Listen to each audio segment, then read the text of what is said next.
Hello student, Gargi tutorial ক্লাসে তোমাদের স্বাগত জানাই। দেখো, আজকে আমার বিষয় হলো বর্ধমান ইউনিভার্সিটি 5th সেমিস্টার স্টুডেন্টদের জন্য যারা ডিএসসি 1A-তে বেঙ্গলি রেখেছো এবং 19 শতকের বাংলা উপন্যাস নিয়ে পড়ছো, তাদের একটি গুরুত্বপূর্ণ সাজেশন এর আগে আমি দিয়ে দিয়েছিলাম। সাজেশনটা আমি আরেকবার দেখিয়ে দিচ্ছি, চলো দেখে নাও। যারা জানো তাদের জন্য নয়, যারা জানো না তাদের উদ্দেশ্যে আরেকবার দেখিয়ে দিচ্ছি। এবং যেগুলো লাল কালিতে দাগ দেওয়া আছে তার সমস্ত উত্তর কিন্তু আমার চ্যানেলে দেওয়া আছে এবং তোমাদের জন্য একটি প্লেলিস্টও বানিয়ে রেখেছি আমি। তোমরা সেখানে যাও, 5th সেমিস্টারের প্লেলিস্ট খোলো, খুলে দেখবে তোমাদের যে যে সাবজেক্টের আমি সাজেশান দিয়েছি এবং প্রশ্নের উত্তর দিয়েছি, তোমরা সেখান থেকে ওগুলো কালেক্ট করে নিতে পারবে। এছাড়া আমার আর মাত্র 4টে প্রশ্নের উত্তর বাকি আছে, যেমন বাংলা উপন্যাস সাহিত্যে স্বর্ণকুমারী দেবীর অবদান একটা, বাংলা উপন্যাস সাহিত্যে প্যারীচাঁদ মিত্রের অবদান একটা, এছাড়া আরেকটা হচ্ছে তোমার উপন্যাসিক হিসাবে রমেশচন্দ্রের কৃতিত্ব আলোচনা করো।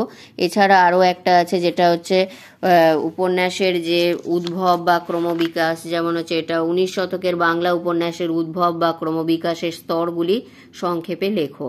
এই 4টে প্রশ্ন করলেই তোমাদের যে সমস্ত আমার সাজেশানে দেওয়া হয়েছে প্রশ্ন, শুধু প্রশ্ন নয় তোমাদের উত্তরও দেওয়া হয়ে যাবে। এবং এই প্রত্যেকটা সিলেবাস থেকে ধরে ধরে আমি গুরুত্বপূর্ণ শর্ট কোয়েশ্চেনও তোমাদের দিয়ে দিয়েছি এবং সেগুলো আমি সব প্লে লিস্টে রেখে দিয়েছি। তোমরা সেখান থেকে কালেক্ট করে নিয়ে তোমরা পরীক্ষার প্রস্তুতি নাও। চলো, আজকে যেটা আমি দিয়ে দিচ্ছি সেটা হচ্ছে তোমাদের রমেশচন্দ্রের কৃতিত্ব আলোচনা করো। এটা এখান থেকে করবে। বঙ্কিমচন্দ্রের আগ্রহ তার দ্বারাই প্রভাবিত হয়ে রমেশচন্দ্র দত্ত উপন্যাস লিখতে শুরু করেন। বাংলা সাহিত্যের ইতিহাসে তিনি ঔপন্যাসিক হিসাবেই বেশি পরিচিত। বঙ্কিমচন্দ্রের মতো কল্পনা কুশলতা রমেশচন্দ্রের না থাকলেও তার ইতিহাস সচেতনতা ছিল যথেষ্ট। ঐতিহাসিক উপন্যাসে তার সবচেয়ে বড় অবদান হল কাল্পনিকতার চেয়ে সত্যনিষ্ঠার প্রতি অসীম আগ্রহ। রমেশচন্দ্রের মোট উপন্যাসের সংখ্যা 6টি। তার উপন্যাসগুলিকে 2টি ভাগে ভাগ করা যায়: ইতিহাস আশ্রয়ী উপন্যাস বা সামাজিক উপন্যাস। যেগুলো ইতিহাসকে কেন্দ্র করে যে সমস্ত উপন্যাস তাকে বলা হয় ইতিহাস আশ্রয়ী উপন্যাস। এছাড়া সমাজকে কেন্দ্র করে যেগুলো হয় সেগুলো হচ্ছে সামাজিক উপন্যাস।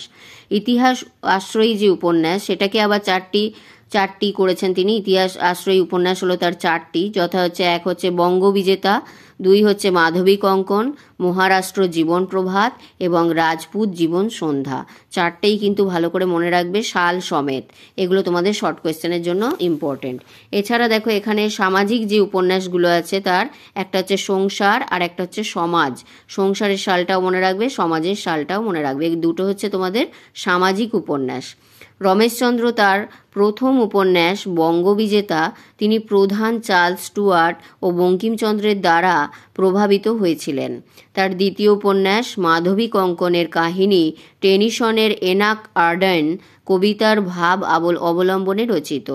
রমেশচন্দ্রের শ্রেষ্ঠ ইতিহাস আশ্রয়ী উপন্যাস হল মহারাষ্ট্র জীবন প্রভাত। এই উপন্যাসে ঔরঙ্গজেব ও শিবাজির প্রধান চরিত্র। এছাড়াও তার সামাজিক উপন্যাস সংসার উপন্যাসে বর্ধমান জেলার তালপুকুর নামে একটি গ্রামের সুখ দুঃখের জীবনযাত্রা চিত্রিত হয়েছে।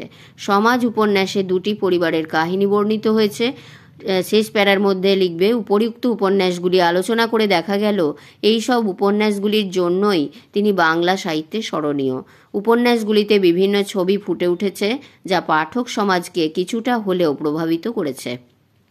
তাই বিভিন্ন আলোচনা করে বলা যায় যে বাংলা সাহিত্যে ঔপন্যাসিক হিসাবে রমেশচন্দ্রের যথেষ্ট কৃতিত্ব রয়েছে। তাহলে দেখো, খুবই ছোট করে সুন্দর করে দেওয়া আছে। এখান থেকে এইটুখানি করলেই তোমাদের রমেশচন্দ্রের কৃতিত্ব হয়ে যাবে। আরেকবার দেখিয়ে দিচ্ছি। এই হচ্ছে ব্যাপার। দেখো, এদিকে আছে একটুখানি, খুবই ছোট আছে।